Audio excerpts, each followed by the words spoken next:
Welcome everyone to this Reclaim Network Plus webinar series. So today we have our fifth webinar in the series. So just to say very quickly that Reclaim is a UKRI funded network which is looking into the implementation of the green, blue, grey infrastructure to make the spaces healthy for the people. So this is the team of the people. So it's me. My name is Prashant Kumar. So I'm from the University of Surrey. We got our co-investigators coming from these different organizations. Today we got Dr. Shelagh Malham with us. So she will be chairing the Q&A session. So just to give a very quick overview that we started this webinar series. It has got 18 webinars, and that will go every month, which is basically the same day, which is Wednesday, 12:30 to 13:30 of the UK time. It's going to go until March 2024. So we have two speakers in each of those the webinars, and they come from very different the backgrounds. But the whole purpose is to look into the best practice and facilitate knowledge exchange between the practitioners, researchers, policymakers, business, environmental group, charities, and individuals who are interested in implementing the green, blue, green infrastructure in the environments. So this is all these webinars are also available on our Reclaim YouTube channel. So you can see the link in the chat box if you wanted to visit them. So but there is also an open invitation in terms of being the webinar speaker. So you can see another link where you can send us your interest if you wanted to be a speaker, or just send us an email to any of us, and we can provide you more information. So these webinars, usually each speaker has 20 minutes. So you will have an opportunity to listen to our speakers or becoming one of those speakers. So today we got Dr. Nasrin Aghamohammadi from University of Malaya, and we got Professor Thora Tenbrink from Bangor University. So without any further ado, I'm going to introduce our first speaker, who will be Professor Thora Tenbrink. Thora is Professor of Linguistics at Bangor University. Her expertise is in using linguistic analysis to understand how people think. She's author of Cognitive Discourse Analysis, which is published by the University of Cambridge Press in 2020, and is Space, Time, and the Use of Language.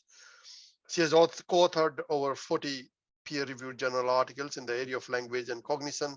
At Bangor University, she's the director of the Places of Climate Change Research Center, a center with many overlapping interests with the network, Reclaim network. And you will see today, she will be talking about why talking about places matters in times of climate change.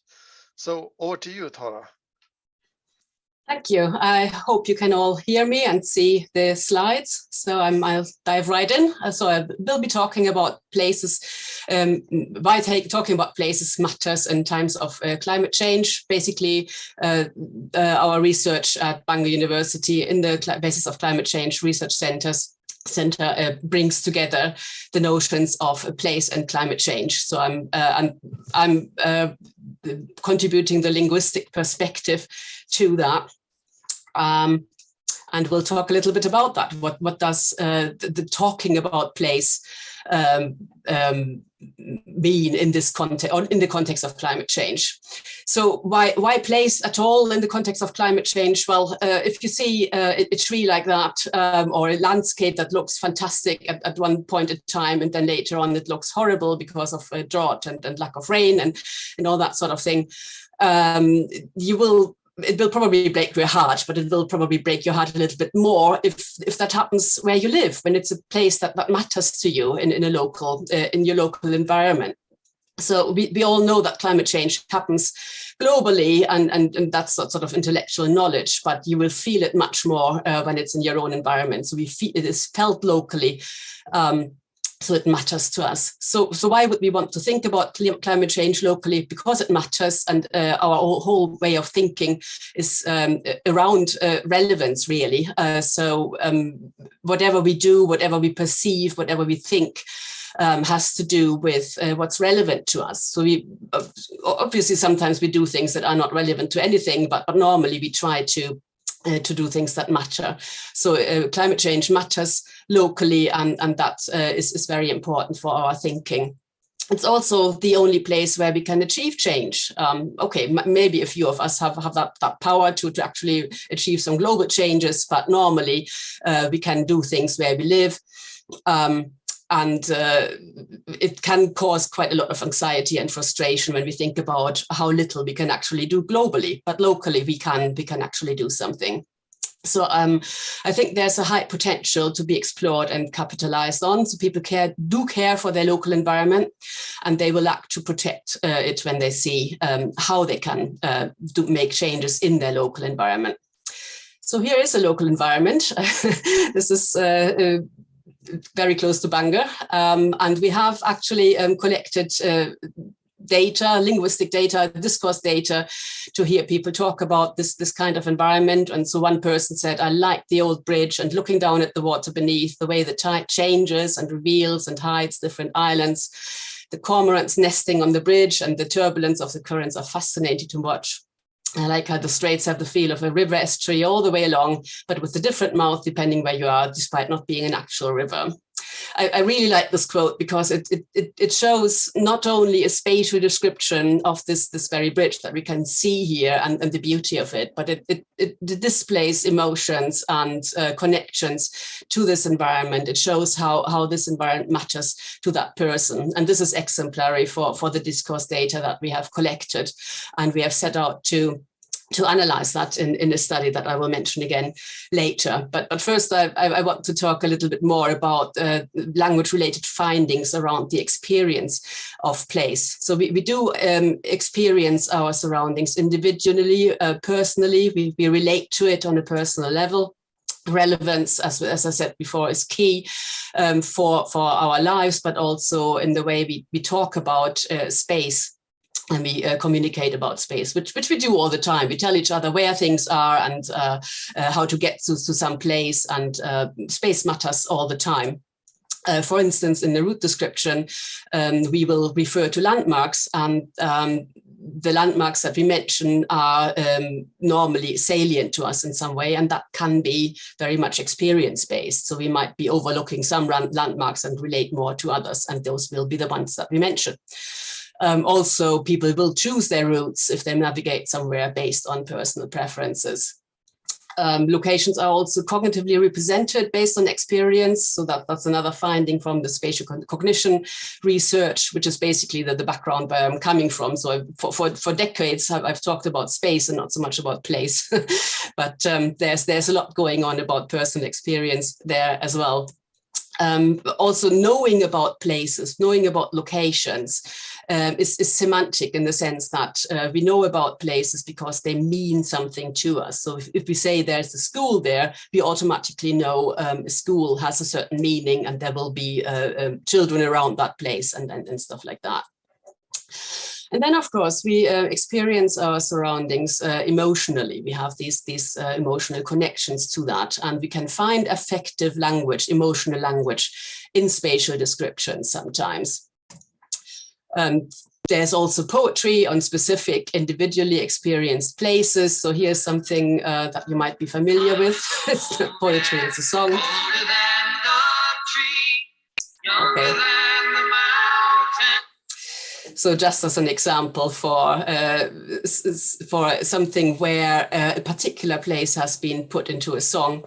And this is another example from humanities, basically, where the author talks about a place not merely being a physical structure or a geographical location, but always an emotional space. So home, for instance, is one among the most emotionally complex and resonant concepts in our vocabularies.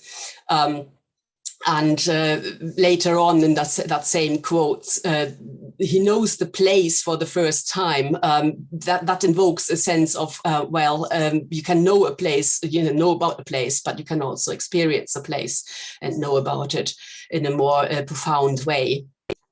So in the humanities, you get quite a lot of pointers to that personal experience. And there are some other fields where the notion of place has been explored in other ways. Human geography, environmental psychology, sense of place is a very profound concept in these areas, just to demonstrate or highlight the fact that social and geographical context matters. There's a lot of research on beliefs about the relationship between oneself and a place, about ownership, or the sense of ownership for a place, behavioral commitments that we have to a place, which sort of already shows and goes in the direction of climate change. If a place changes because of climate change, then we will commit to trying to save it. And there are notions of rootedness, belongings, routines associated with places, and so on. So taking all that various or very varied literature into account, there are various dimensions of place attachment that we can expect to be systematically represented in a place-related language. So here's where my expertise as a linguist comes in, looking for the features in discourse that tell us something about place and how it matters for people. So, for instance, affect and emotion. So it's about feelings. Social relations come into play. They are very much connected to places. The spatial location itself matters, how far or how distant places are to a person, or whether they have been there personally, so they have the experience of the spatial location. And then environmental qualities. So what are the various features of a place? Then activities, affordances, experiences. So what do we do with a place? What does the place offer us in terms of the experience we can have there? And then history and culture, which is connected to a place. So coming back to that quote and the picture I showed you in the beginning. So for instance, we did a study on the perceptions of the Menai Strait, which is a bit of water between Bangor and the island of Anglesey. Where we basically asked people how they perceive and describe this area and some other areas in the neighborhood. So we wanted to know how do people perceive and describe their local areas and their attachment to that. In English, most of all, but it's also a Welsh-speaking area. So we also wanted to gain insights about the expression of place attachment in Welsh, but we didn't get as many Welsh answers, so it's mostly focused on English. We also wanted to know how the descriptions differ for distinct areas, to see whether the discourse about the areas can show us something about the qualities of the place and places and how they are experienced by the people. So first of all, some qualitative observations here. So ownership, I've already mentioned that people do feel a sense of ownership to a place, and we can see that as a linguistic expression of place attachment. So for instance, people talk about our lovely beach in Newborough, or it is my happy place, my home patch. We have everything on Anglesey. It's our wonderful wildlife, our towns, and so on and so on. So it's these linguistic expressions of possession, of ownership. That doesn't really mean somebody owns that lovely beach in Newborough. I don't think anybody does. So it's really a sense of ownership. This is something that belongs to me, to my sense of where I am and where I want to be. So that's one thing. Another qualitative observation we could derive from looking at the linguistic expression is that references to time indicate personal experience. So people say something like, I climbed on the Great Orme many years ago. I was walking near the airport last night. And then more generic references to time, fantastic light effects, particularly in the evening. So if somebody refers to in the evening, then you get the sense they have been there in the evening. Or the sunsets are beautiful to watch all year round. So that's somebody who has been there at different times in the year. So interestingly, for the ownership one, we found many more such expressions of ownership in English than in Welsh, just one in Welsh. We had less data as well, so it's maybe it's just a coincidence, but anyway, it was sort of striking that we have quite a lot in English and just one in Welsh. And then for the references to time, we also looked at sort of implicit references to time. So for instance, if you say as a child, it's not really a time reference, but it refers back to a time when the person was a child. Or kayaking can be challenging in some sea states, which suggests that the person has seen it at different times in different sea states. And we only found that in English, so no such implicit references in Welsh.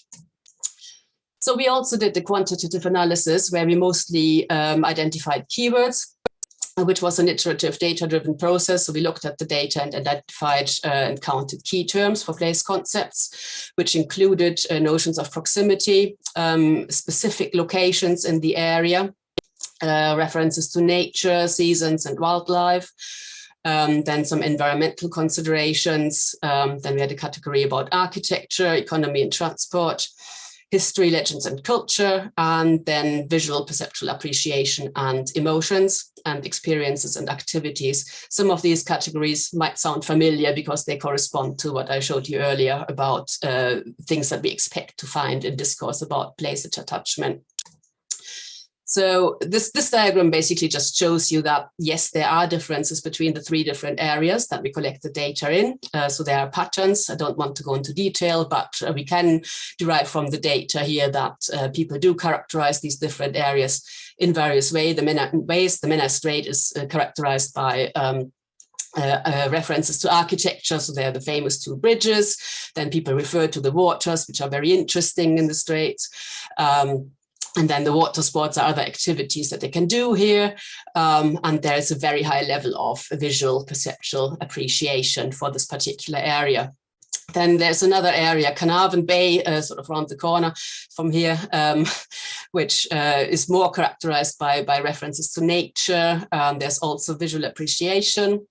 And people refer to proximity, so that is very close quite a lot. And our third area was Conwy Bay, where people refer more to specific locations and to local tourist attractions and the economy. So that corresponds to the intuition that Conwy is a little bit more touristic than the other two areas. So we have sort of, in this study, we found the different linguistic indicators for characterizing these three different areas. So what does all that have to do with climate change? So coming back to that topic, so we are also looking for the linguistic expression of the relation between places and climate change, which can be done sort of at different levels. So this is a work in progress. So I've motivated for you why I'm looking at place at all. So, but the actual relation to climate change is what we are currently focusing on. So on the one hand, we are focusing on the discourse level, which is about communicating the local perceptions and activities, and also climate change related threats, where people actually express their relation to climate change in their discourse. And on the lexical level, again, when you look for keywords, there are certain words that express values across languages, such as home. I've mentioned that before, and here are some Welsh equivalents or words that are not really translatable. So on the lexical level, you can find words that indicate relations to language, which you can then analyze in the context of climate change discourse. There's a whole area called ecolinguistics that looks at how language encodes the stories that societies are based on, and also looks at how that relates to ecological threats like climate change. So that's to do with ideologies, framings, various metaphors we use, evaluations, identities, and so on. So there's a very wide area of research behind all that.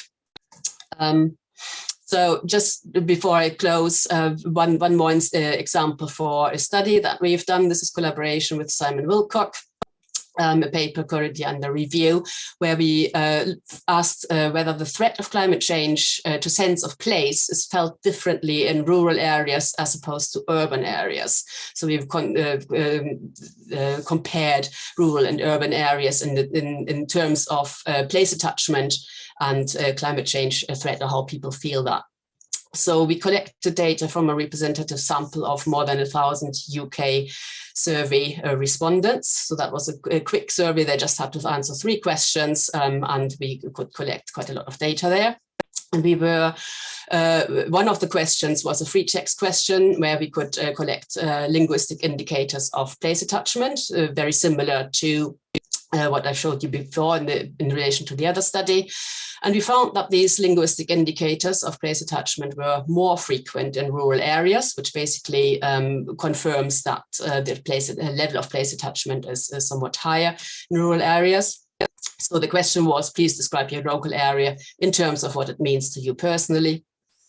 And we had keywords such as nice, lovely, or fantastic, which we weighted in different ways because nice is not quite a strong word as fantastic. So they were given different weights in order to calculate a place attachment score to these data. But in a close question, they had to respond how much do they perceive a threat of climate change, and we found that in the most rural locations, that perceived threat of climate change was lower. So here's an overview of our findings. So if it's very rural, people feel very connected to nature, have a very high place attachment, but a lower perceived climate threat. And in the very urban areas, they feel less connected to nature, have a lower place attachment, but a higher perceived climate threat. Now that's some food for thought. there might be various reasons attached to that.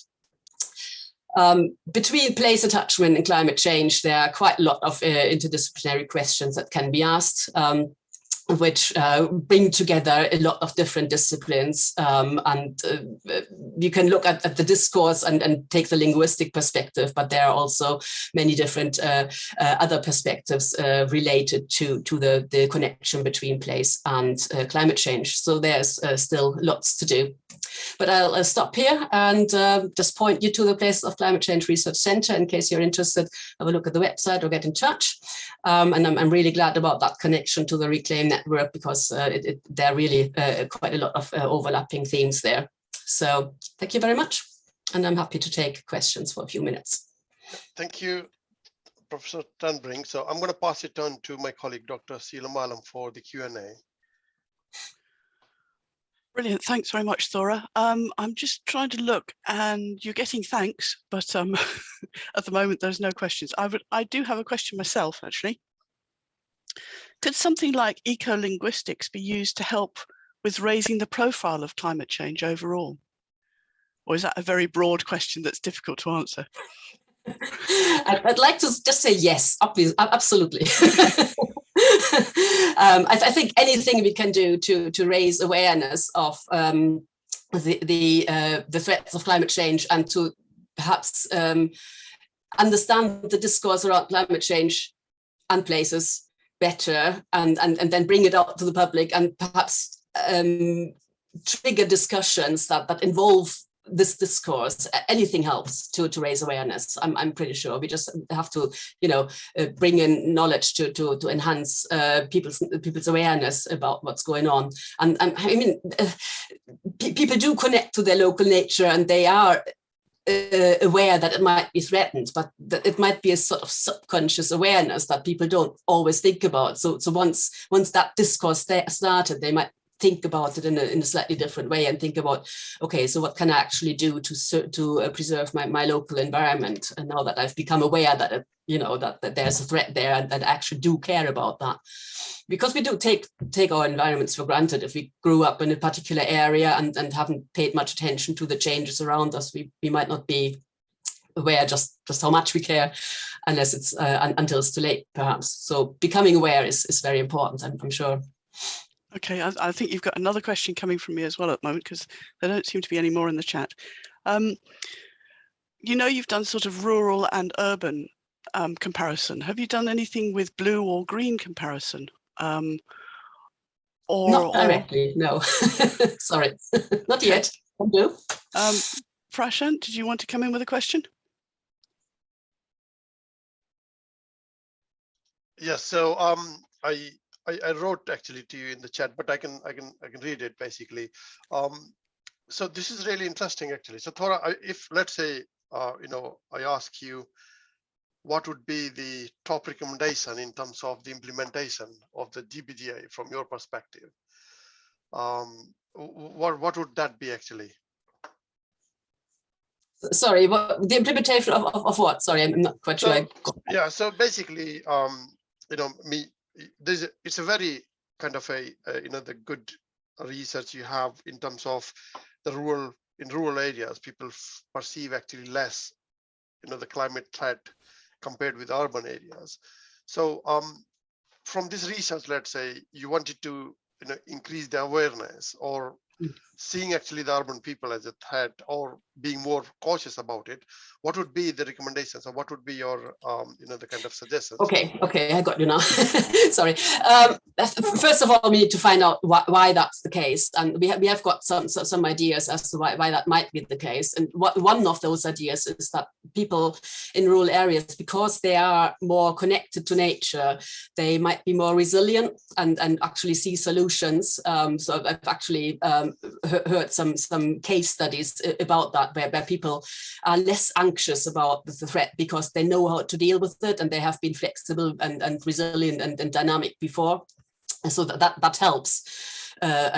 Surely. On the other hand, it might also have to do with being less connected to the global news, because people are more locally focused and just don't have that knowledge. And that, of course, calls for an increase of raising awareness and getting the word out there that we actually have a global threat going on, even if they haven't noticed. If that's the case, that it might really be different for different people. But in the sense that there might be a lack of awareness, there's a need for information, but mostly discourse and exchange about, what do people believe, what do people think, how do they perceive it, and where is there perhaps a miscommunication or a misunderstanding that needs to be remedied.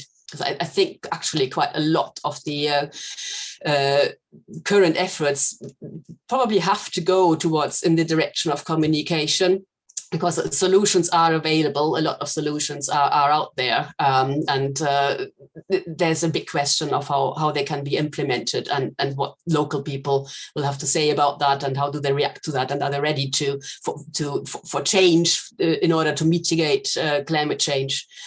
Or do they just want to preserve everything that's there, even if it means that climate change will eventually destroy everything? So there's a great need for discourse around these things.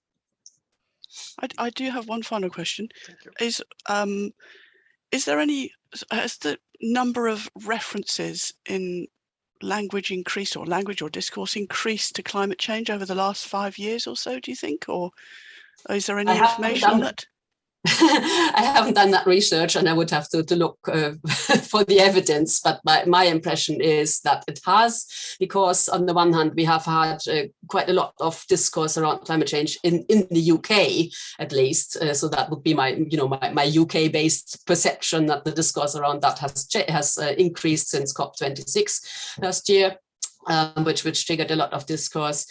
And globally, of course, we have seen an increase of extreme events around the world. So I would imagine that will become more and more part of the media and the discourse in every sense. And what I've definitely heard or read in the relevant publications is that the number of people who still seriously doubt that there is climate change going on, and that it's sort of human-made or triggered or whatever, or at least that the way we live has something to do with it. The number of people that doubt that has decreased over the past years, because what's going on is really extraordinary, and we can see the effects quite massively around the world.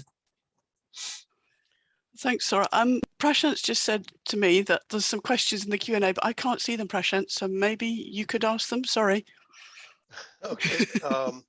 So I can see, in fact, there are 3 at the moment, and we can possibly take one or two. If you can keep the answers brief, if possible.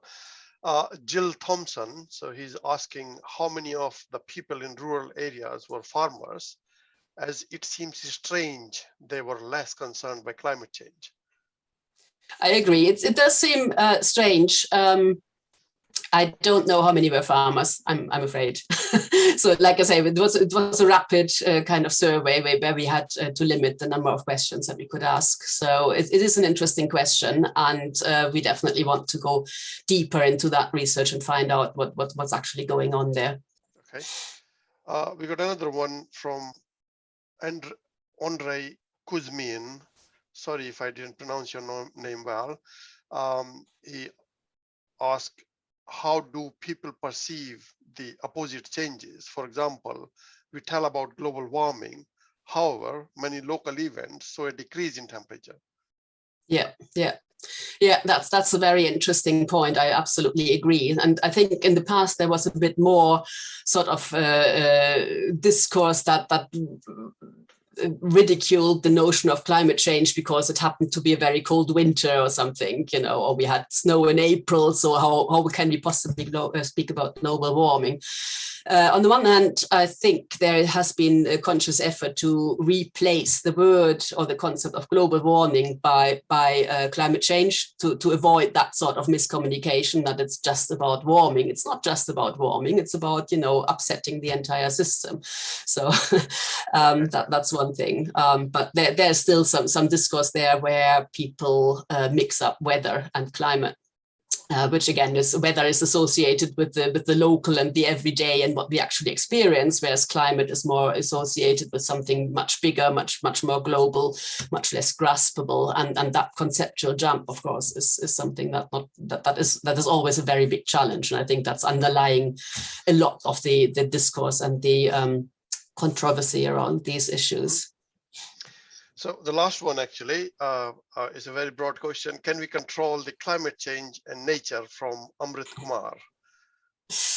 I wish we could.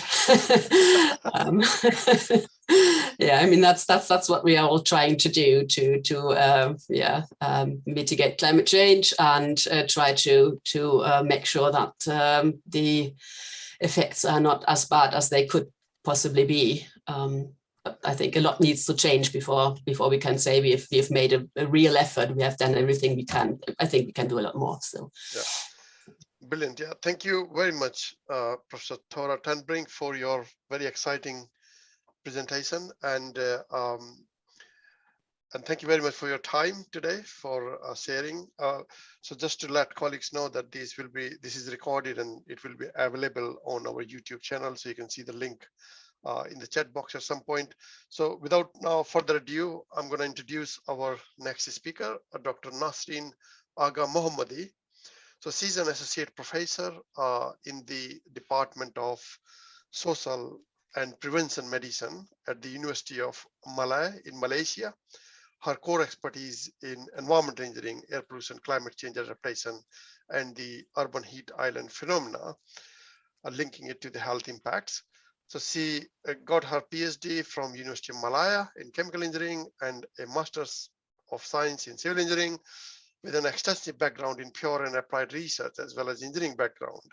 Nasrin has a wide range of experience of projects involving air quality, urban heating, and health issues.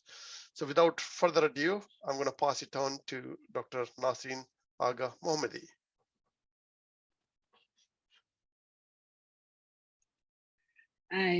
Very good morning and a very good afternoon and good evening from the audience. I believe from different parts of the world who are attending to this webinar. And thank you so much from Prof. Prashant to give me the opportunity and for this platform to talk and share my knowledge from Kuala Lumpur.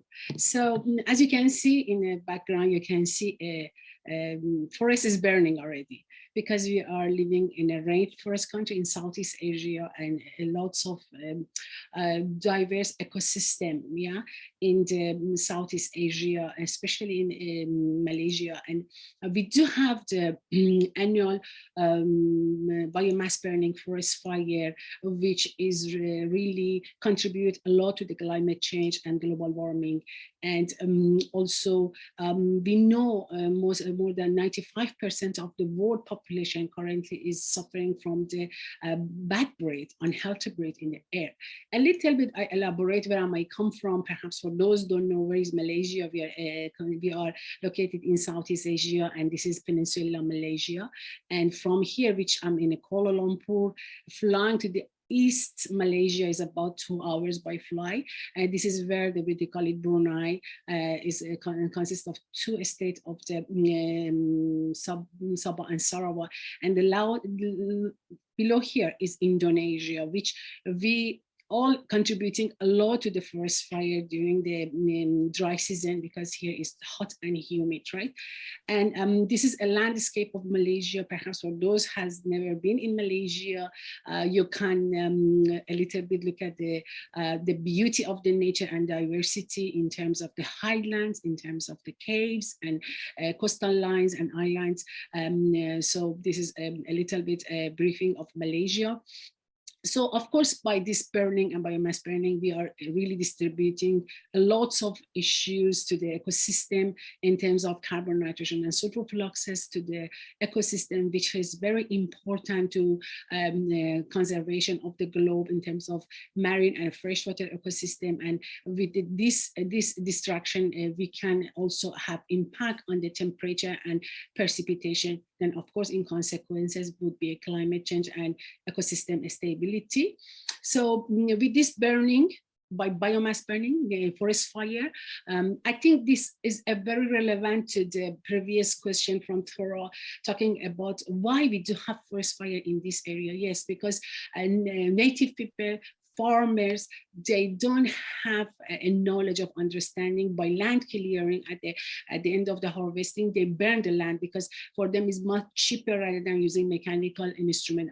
I think 300 times cheaper to burn, and they prepare the land for the next, right? So this is where it has a huge impact to climate change, because by burning, we can't really control the burning. And this is where the ecosystem will be disturbed, and we do have a lot of issues on that. So it is very important to understand when the, I don't know, hectares of the forest are burning, how much heat will be contributed to the environment. With the very basic table burning, which this study was conducted in 2009.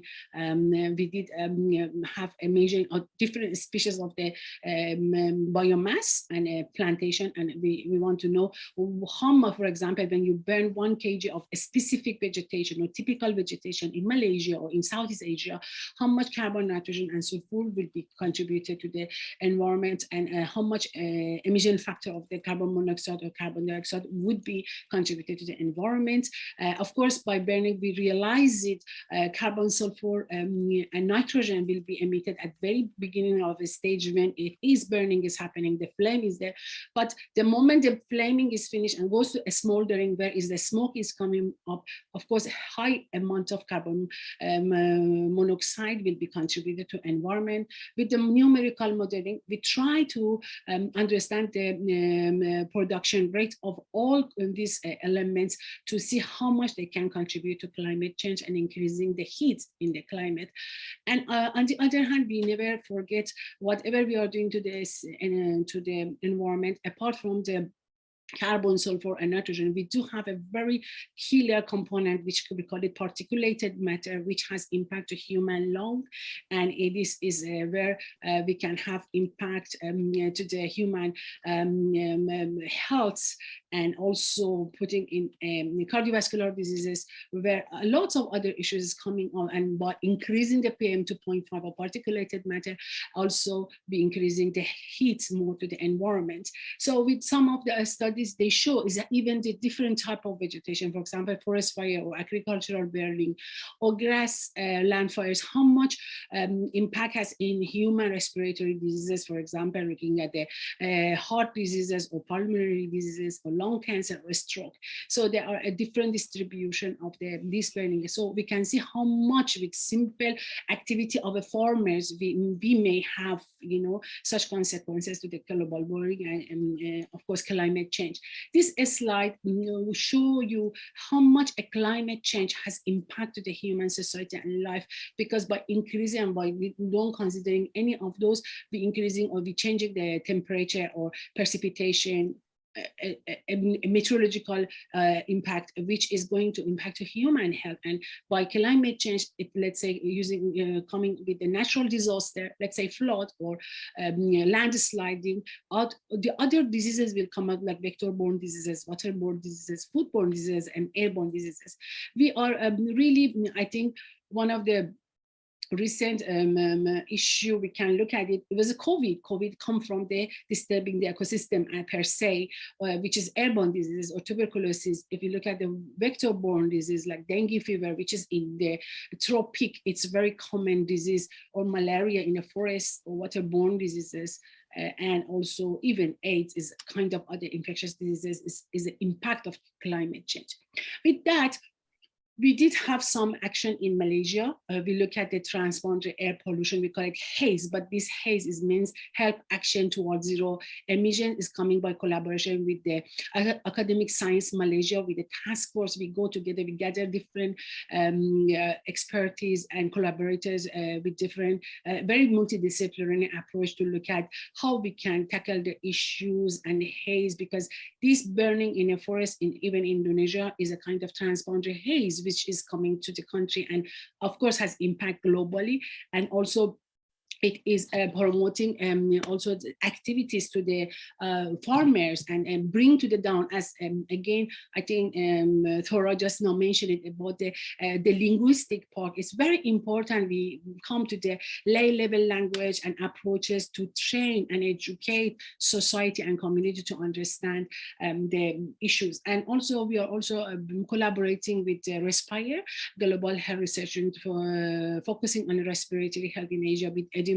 We are looking at the asthmatic and vulnerable group, and also we are developing applications for the asthmatic patient to predict, because let's say when the air pollution or the heats in this air zone, which is hot and humid. When I'm saying hot and humid, mean average in this region is about 28 degrees, and humidity is 70 to 90%. It is like a pressure cooker, exactly.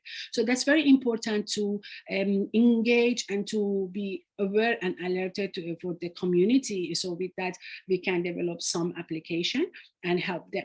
We're coming with that. So because of the rapid urbanization, land clearing, and then coming the transboundary haze, the temperature in this area is going higher and higher. And this is where we need to tackle the issue and look at how we can come out with the cooling Kale city, Kuala Lumpur. We call it Kale, cooling Kale city, because Kuala Lumpur is a very big city and is a hub economic in South Asia. Of course, targeting sustainable development goal with different goals, and we want to see how we can decrease the temperature in a favorable level. So with that, a little bit, I'm looking at the urban heat island phenomenon. As you can see, this is an area of the human activity, anthropocene activity.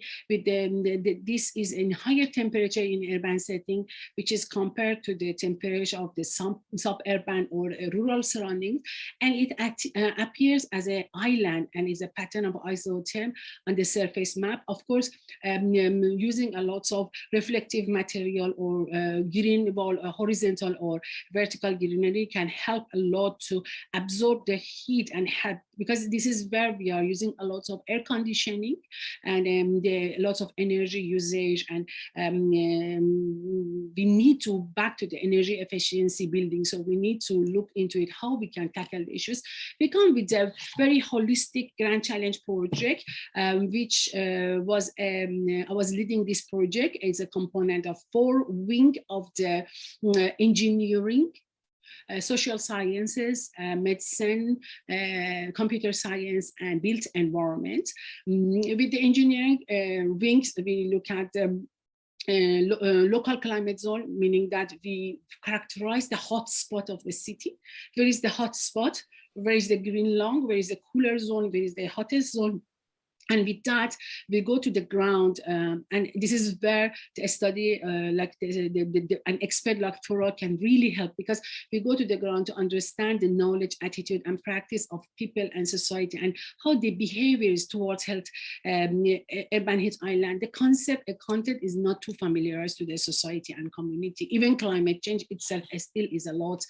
So with that, we understand how we can take the community into the action with the nature-based solution to decrease the temperature, and at the same time do a need assessment and to understand really what society needs for this and how we can tackle the issues. On the other hand, the group of the computer science, by using the machine learning and IoT, they were able, by using of the data from the engineering wing, to get all the meteorological data, air quality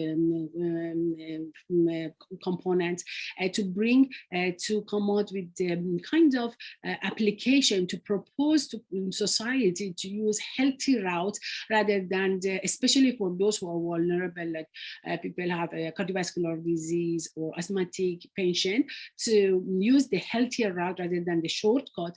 And on the other hand, also working on the smart green traffic lights to see how especially in rushing over in a bigger city with the traffic jam, because like Kuala Lumpur is very famous for a heavy traffic jam during rushing over. So is the traffic a little bit better? The group from the built environment also, they work at the same zone on properties value and its relation to the stock market, by looking at whether the property value is in a cooler area, it perform better, or in a hot spot, and also the urban setting and urban planning and the design of the building itself. One of our approaches was very important to look at this, to engage the experts in this study, because it's very important. We have different stakeholders from policymakers, academicians, NGOs, to take into account and learn from them how and this UHI, or urban heat island, it's related to climate change, what current status in a country exists, what kind of policy it is there, and what is the consequences of the UHI and mitigation measure in Kuala Lumpur, and what do best practice, and also what is the future direction. We engage many different ministries in this work, and with that we come out with this focus group discussion, which we look at the qualitative exploration of the awareness of knowledge of stakeholders towards urban heat island phenomenon in Greater Kuala Lumpur, looking at the critical insight for urban policy implications, and also with that we look at the perceived impact of urban heat island phenomenon in metropolitan tropical city, to look at what's the perspective of the stakeholders dialogue session, what they think about whole scenario. That's very important for us. And from that, we found out this perceived UHI impact come with the thrivings of the society, economy, and environment. Of course, especially in lower income country, many people are migrating to the bigger city, and of course, they need better housing area, healthy housing area, cooler, and also having definitely this is a huge impact to the public health and community. So if they don't have a proper shelter or housing, so of course the health will be impacted, and when the health impacted, impact it would be on economy, because the society or community is not healthy, so of course the economy is lower. And also this is another impact would be definitely on environment, because by this land use changes, we have a huge impact in deterioration of the environmental quality and natural resources. With that, because in this zone we have like just a limited weather station to look at the quality, air quality, we didn't have any tools to look at in a pedestrian level, in human level, because whatever is approaching is satellite data, or some of the data station. So we come out with the IoT solution, and we come with this portable weather station measuring both meteorological data and environmental air quality to measure in a different zone of the city. We choose different part of the city by cluster randomized sampling, from the high-end area to the high-rise building, a congested area, city center, and suburban area. And very interesting, despite of everybody thinks the heat island or hotspot should be where the human activity or very congested area, we find that here hotspot was the places is actually not really congested in terms of high-rise building or activity, but it is a design of very old urban setting with the old urban material like asphalt or concrete or cement, right? So this is where we found that the hottest spot, of course, is a lot around the area also is a lot of industrial activities.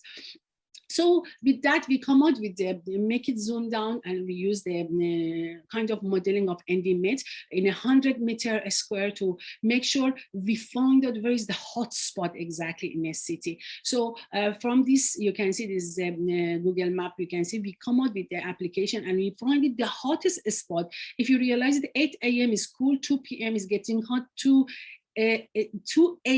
8 p.m. still is very hot. Even 2 p.m. you can see the red zone, right? So it means even to from 2 p.m. to 2 a.m. we expecting 2 a.m. must be cold. No, it's still because of the type of material the building using is still hot, and this is where the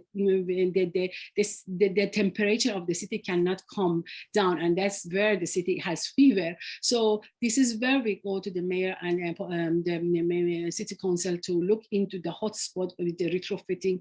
They could change this hotspot from the by using a different nature-based solution like a green wall or green roof or reflective material or brighter material to a little bit by these changes to help to cool and make the city cooler.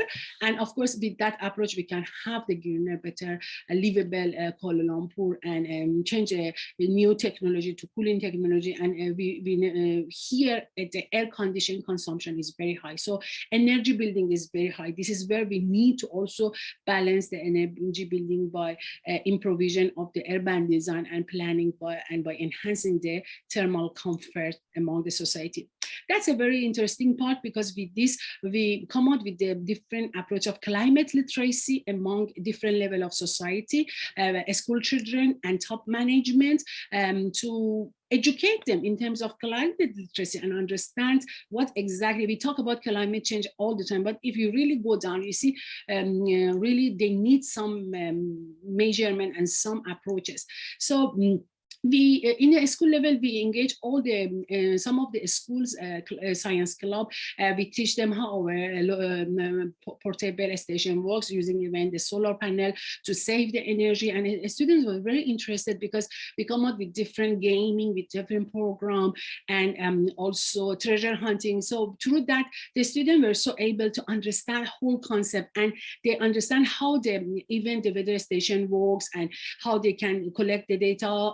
A student a bit elder in a secondary school, they learn how to do even data analysis and what it means exactly. Another survey, you can see we go to ground, door to door, ask people, talk to people, and understand what's their knowledge and what's their attitude, practices, on what they need and to improve these issues. Another survey by looking at the different type of building, and to look into the building and the setting and how we can retrofit or how we can tackle the heat through this one. Another very interesting part is here is very green, right? But despite of that, people don't like to walk. So walkability is issue, and we found that through the literature.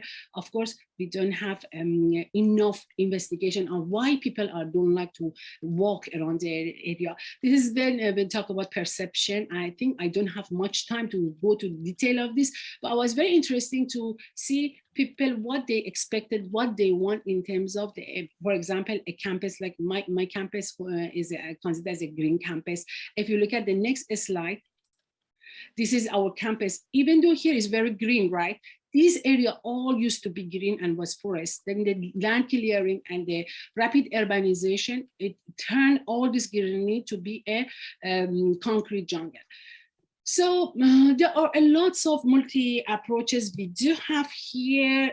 Unfortunately, I don't have time much to share with you, but what I'm trying to tell and share here, it's a multidisciplinary approach using a local material in terms of whatever biomass we have, like a coconut shell, rice husk, using the charcoal, and with that we use the vertical or green walls for the cooling city and involve the school and future talent to understand the topic. And of course, by mixing with technology or IoT, we can approach better some of the some of our approaches and how understand how we make it this green wall more green and more presentable is here, and the impact, for example, before and after of the using this in an indoor, it shows how much the PM 2.5 decreased by just simple plantation and vegetation, or how we can use recycled material to make a previous pavement or permeable pavement, which is very important to use in a city to have a reflective material, light material, and permeable. So of course we're absorbing, because rain is a high amount of rain in the tropics. So of course with that rain they have a lot of cooling system by nature base can help to cool the city. And then to wrap this today, I think the most important matter here is to really come out with the policy making process, telling at the UHR adaptation and mitigation, practicing in a nature-based solution, and also scientific manner. And it is very difficult for urban planner and politician to choose the proper and right natural-based solution to achieve a very variety of the goals in the urban environment. And of course, this has huge impact to the trades of blockchain in any country, and of course all this has a huge impact in a GDP of each country. So with that, I conclude my slide here, and thank you very much for the time given. Thank you very much, Nasrin. That was fantastic. Really, really very interesting. And that's something that we'll probably try and catch up with you later after this. There are three questions that I can see at the moment. There's two from Andre. One is, what are the differences of biomass combustion in tropic areas in comparison with temperate countries? Okay, in tropic, in the area we are call it rainforest, right? Area. So it's just a jungle, and imagine 1,000 years of the jungle, the drop of trees and leaves. Our main biomass is it's a peatland. So because of the decomposition of these trees and leaves, the nature of the soil from the soil turned to be a peatland. And peat is like, how am I supposed to say? It's like cigarette. A cigarette is when it's burned, it doesn't burn. It's start to create a lot of smoke. So here we do have our from the soil we have is considered as biomass, to the trees, to the lots of coconut shells, I don't know, rice husk, a lot of. Compared to a temperate country, perhaps the biomass, maybe the load is much lower compared with the tropics. That's why tropic has a very huge impact to the burning and to creating. But we do have also a lot of biomaterial in perhaps in temperate country they can use as a biomass combined with the tropic. Yeah, I think Andrew sort of comes back saying, sure, but peatlands are present in temperate climate as well, which obviously they are. He also asks, what new technology of cooling? Could you please give an example? Oh, that's plenty, a lot of technology for cooling, because talking about building material, you see, for let's say for the vertical or horizontal greenering, of course, is a different vegetation. If you're interested, just I got published one of my article 2 days ago to look at in that paper I can share later the different typical vegetation itself, how much it can have impact to decrease the temperature in terms of technology. Another one, a recent technology is reflective material. Reflective material using with different type of reflection to just reflect back all the whatever solar energy is coming, so will be reflected, so it wouldn't be absorbed to the earth. And also solar panel itself is another technology that could be called for. That's I can think of now. Yeah. Okay, thank you very much. I've got one from Prashant. What is Kuala Lumpur doing to implement green-blue infrastructure to reduce impact of urban heating? Any specific examples of it? Sorry, come again. What is Kuala Lumpur doing to implement green-blue infrastructure to reduce the impact of urban heating? Is there any specific examples you could give? It's a very difficult question, Prashant, but of course, here for us, it's okay. To this question, even we have blue and green, right? Blue and green. So myself personally, I look at the green technology mainly. To one of the examples, like we do have like green building, but I think green building index and all those is kind of marketing mainly rather than the, to people. I think the most important is looking at the society and community. We can't answer this very specific question because it's going to be, just promote a market. For me, I think we have to go locally, zone by zone with that's why we're talking about nature-based solution, because to see how let's say in Malaysia, we do have people, we call it orang asli. These people are the local belonging to this zone, or it's Aborigine people in Malaysia. If you go to their village, their way of living for tropic is totally different from how we're living in the modern city, in terms of even they do have the trees, which in Sabah and Sarawak, which the other part of Malaysia, which these are cooling by itself, and they never burn and they never decompose at all, even they are thick wood, right? So the way they are cooling their housing area. So for me, even coming to the content, someone was talking about a project looking at the sustainable village. We come out with the model of a sustainable village, then we can promote in the whole world. It doesn't make sense to me, because this is totally individual, depends of the climate, depend of the culture, depend of the religious people have. So I think talking about technology itself, for me, I can't hint any specific technology, because I believe this works locally. Like, let's say the urban setting in UK is totally different from urban setting in tropic, like here in Malaysia. Thank you very much. I think there's some really, really interesting thoughts coming through there. Prashant, can I pass back to you now? Yes, thank you very much. I think we should, first of all, thanks to both our speakers for fascinating presentations. I think the topic they covered were linked very well with the greening agenda, and presents a very interesting perspective in terms of what the language could do to help implement the greening in the cities. And understanding actually the perspective from the Malaysian side is fascinating. So thank you very much, both of you, again, for your time today and contribute to this webinar. I will not take more time because we already get past our time. So I will announce our next webinar. So we are having two of our speakers, the one coming from India, Dr. Priyanka Jamwal, and she will be presenting her work, giving an Indian perspective on the nature-based solutions for rural and urban landscapes. And then we got another speaker from the University College London, Dr. Sihu Hittei.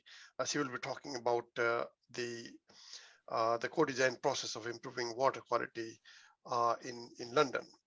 So before I close the webinar, I would like to also ask you, if you're not a member of the network, so you could sign up. So there is a link in the chat box. It's free, and you can get the information in terms of the exciting opportunities we have in terms of the secondments, where the people can make short visits to their to their preferred partners. We had a workshop call currently open, so if you're interested in organizing a workshop, so the network can support those workshops. So there is a the form online there as well.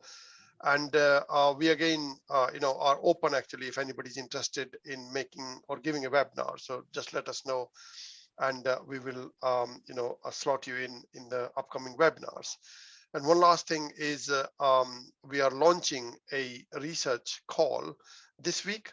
So there will be quite a bit of money actually for you to design your projects, which can fulfill this agenda of the green blue infrastructure implementation in cities. So you'll hear more about that. But if you register for the being a member, then you can get all this information there.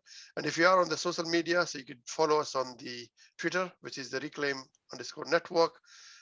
There is a website which provides actually most of this information, which I've been talking just now about the calls and opportunities. And we are on the LinkedIn as well, so you can follow us on LinkedIn to get the updates. So with that, I would like to thank again our speakers and you to be here to listening to this presentation. This webinar will be available on the YouTube later on, so you can watch or you can share with your colleagues who may not be able to make it today. So thank you very much again, everyone.